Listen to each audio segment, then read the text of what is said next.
मंच पर विराजमान एक ऐसी पुण्यात्मा जिनका जीवन ही धर्म की व्याख्या है, ऐसे आदरणीय हेगड़े जी के चरणों में नमन कर इस मंच पर विराजित सभी उन महानुभावों को वंदन करती हूँ जो आज इस सर्वधर्म सम्मेलन में पधारे हैं। मैंने हेगड़े जी से कहा कि एक तो धर्माधिकारी के सामने बोलना,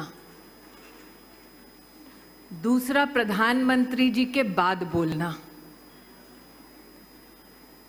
तीसरा उन विद्वानों के सामने बोलना जो इस मंच से समाज के लिए धर्म क्या है और धर्म के प्रति निष्ठा क्या होती है और धर्म के प्रति धर्म क्या होता है, इसकी जो व्याख्या विद्वान करने वाले हैं उनके सामने बोलना अपने आप में किसी चुनौती से कम नहीं। जो उससे भी बड़ी चुनौती है वो इस बात की कि जब हेगड़े जी ने मेरे परिवार की यहाँ व्याख्या की, पिता पंजाबी, माँ बंगाली, पति पारसी, तो पीछे से हेगड़े जी किसी ने ये पृष्ठ मुझे थमाया जिसमें कहा है कि पंजाबी, पारसी, बंगाली तो बोल लेते हो, थोड़ा कन्नड़ भी बोल दो।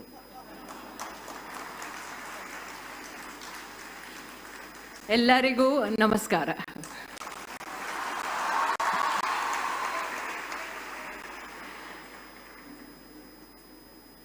एक दिव्य आयोजन भगवान शंकर को समर्पित, उनके परिवार के इर्द गिर्द घूमता।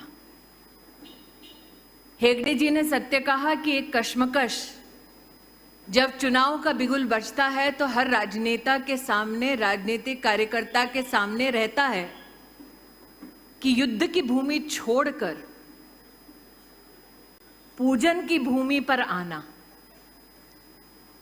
ये कितना संभव है। लेकिन जब बुलाने वाले स्वयं महादेव हों, जब आदेश देने वाली स्वयं पार्वती मां हो और जब धर्म के अधिकारी स्वयं पथ का संचलन करते हो, तो मैं क्या चीज हूं। कैबिनेट में भी सबसे छोटी हूं और मंच पे भी सबसे छोटी हूं। मेरा आना ये मेरे भाग्य का संकेत है। इस मंच से आज जब कार्यक्रम की शुरुआत हुई तो साक्षात सरस्वती के रूप में कुछ बेटियों के स्वर से वैष्णव जन तो तेने कहिए जे का भजन सुनाई दिया। अगर आज सार्वजनिक जीवन में किसी से भी आप पूछें कि भजन पूरा गाओ, तो दूसरी पंक्ति याद करने में कुछ लोगों के पसीने छूट जाते हैं। लेकिन दूसरी पंक्ति अपने आप में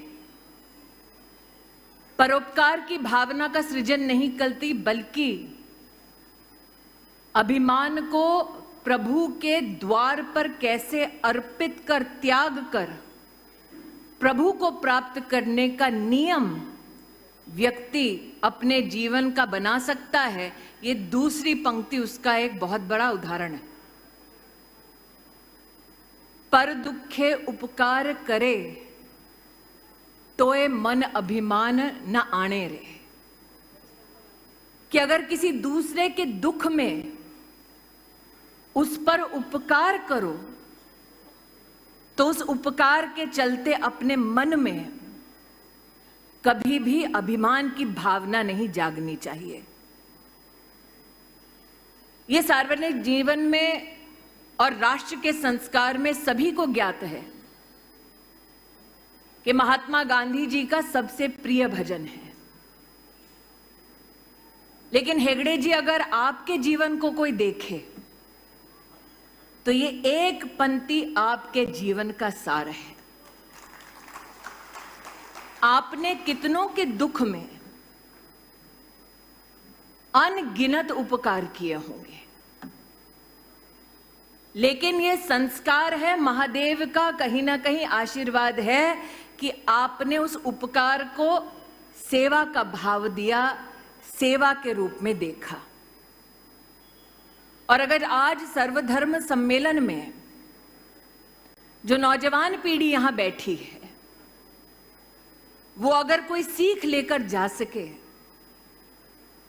तो वो ये कि दुख की घड़ी में अगर कहीं ना कहीं किसी पर उपकार करने का मौका मिले तो उसे प्रभु की सेवा की दृष्टि से निश्चित रूप से देखो। प्रभु कब किस वेश में अपने आप को हमारे सामने उपस्थित कर देंगे, ये कोई भी इंसान नहीं जानता। लेकिन भगवान स्वयं विद्यमान होते हैं धर्म के पथ पर, कभी ना कभी परीक्षा लेने। बचपन से हमें सिखाया जाता है, अगर ये गलत करोगे तो दंड भगवान देगा। उस भगवान को कभी किसी बच्चे ने देखा नहीं होता, लेकिन कहीं ना कहीं बच्चे के मन में विश्वास निश्चित रूप से होता है। लक्ष्मी जी कहती हैं कि तुम्हारा सत, तुम्हारा तेज इतना है मां पार्वती कि मुझे अपने पास ही रहने दो। और पार्वती मां कहती हैं तुम चंचल हो लक्ष्मी, एक दिन कहीं नहीं ठहरती। अगर कुछ ठहरता है तो तप ठहरता है, अगर कुछ ठहरता है तो सात्विक जीवन और सत ठहरता है। और इसीलिए अगर हम एक उत्कृष्ट समाज का निर्माण करना चाहते हैं तो एक तरफ चंचल लक्ष्मी के पीछे तो भाग ही रहे हैं सब, थोड़ा बहुत अगर संस्कार का दामन थाम कर धर्म के अधिकारी के संग चले धर्म के पथ पर, तो मुझे लगता है कि उत्कृष्ट समाज का निर्माण होने से कोई रोक नहीं पाएगा। हेगड़े जी, आज इस मंच पर फादर मार्सेल हैं, वलीकारा जी हैं, मुनिराजा जी हैं, जो अपना अपना संबोधन धर्म की दृष्टि से प्रस्तुत करेंगे। हमारे संस्कार में वसुधैव कुटुंबकम की बार बार चर्चाएं होती हैं, लेकिन वाकई में हर धर्म का सम्मान करना और कुटुंब के भांति भ्राता की दृष्टि से उस धर्म को अपने संग रखना, अगर कलयुग में उसका कोई उदाहरण है तो आज का सर्वधर्म सम्मेलन उसका उदाहरण है। इसलिए मैं तो चाहूंगी कि आज धर्माधिकारी जी ने, हेगड़े जी ने 4 दान का उल्लेख किया। अन्न का दान, विद्या का दान, औषध दान और अभय दान। अन्न का दान कुछ ऐसा कि कहा जाता है कि महादेव की शरण में कोई आए तो कभी भी देवादिदेव उन्हें भूखा नहीं छोड़ते। आप महादेव के उस नियम का पालन कर हर मुख तक भोजन पहुंचाते हैं। इसके लिए सभी लाभार्थी नहीं, भक्त जनों की ओर से आपका मैं अभिनंदन करती हूं, आपका आभार व्यक्त करती हूं। विद्या का दान हेगड़े जी, मैं बड़ी बड़ी अट्टालिकाएं जो कॉलेज के रूप में निर्मित है उसकी बात नहीं करूंगी। विद्या का सबसे अच्छा उदाहरण क्या,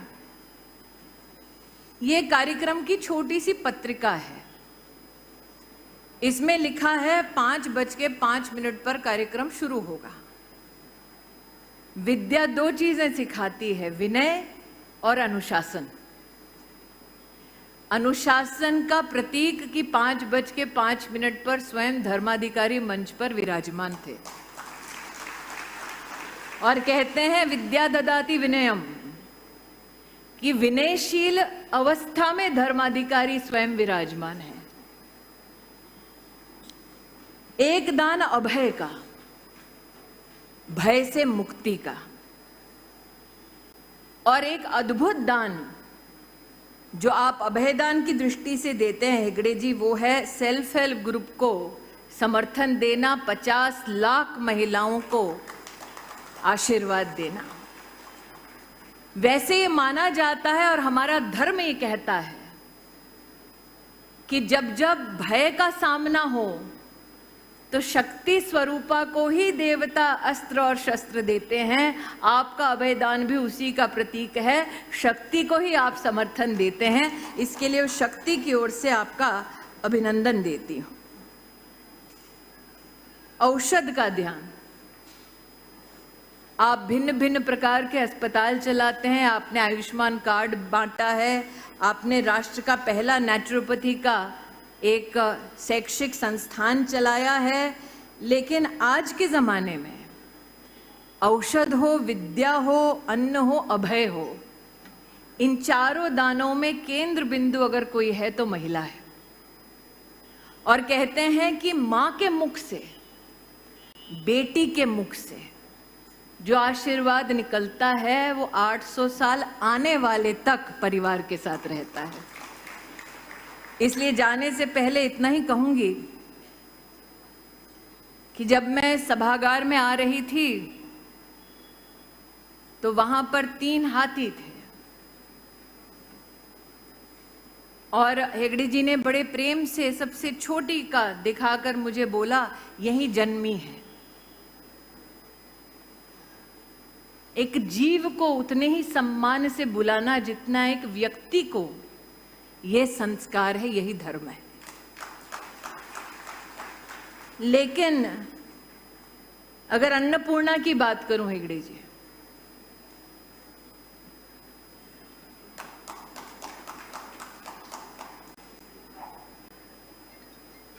कहते हैं पंचानन है महादेव, गजपति हैं उनके पुत्र, कार्तिक के 6 मस्तक हैं, 6, 5 और 1, 12 मस्तक एक ही घर में, लेकिन खिलाने वाली सिर्फ जगदम्बा। इसलिए आज चाहे स्त्री अन्नपूर्णा के रूप में हो, चाहे बच्चों को सरस्वती का वरदान हो, चाहे सेल्फ हेल्प ग्रुप के माध्यम से मां लक्ष्मी का संचार हो, अष्ट देवी, अष्ट विद्या आज इस प्रांगण में दिखाई देती है। यही धर्म का सबसे बड़ा गुणगान है। इस सर्वधर्म सम्मेलन में जितने महानुभाव पधारे हैं, निश्चित रूप से धर्म की और भी व्याख्या यहाँ होगी जो आने वाली पीढ़ी को और भी सुदृढ़ भविष्य की ओर ले जाएगी। मैं महादेव के चरणों में नमन करते हुए आज धर्माधिकारी जी का आशीर्वाद मुझे प्राप्त हुआ, इस पुण्यात्मा का आशीर्वाद प्राप्त हुआ, उसके लिए मैं आपके चरणों में आभार व्यक्त करती हूँ। यहाँ बैठे समस्त नागरिकों का वंदन एवं अभिनंदन करती हूँ। जय हिंद।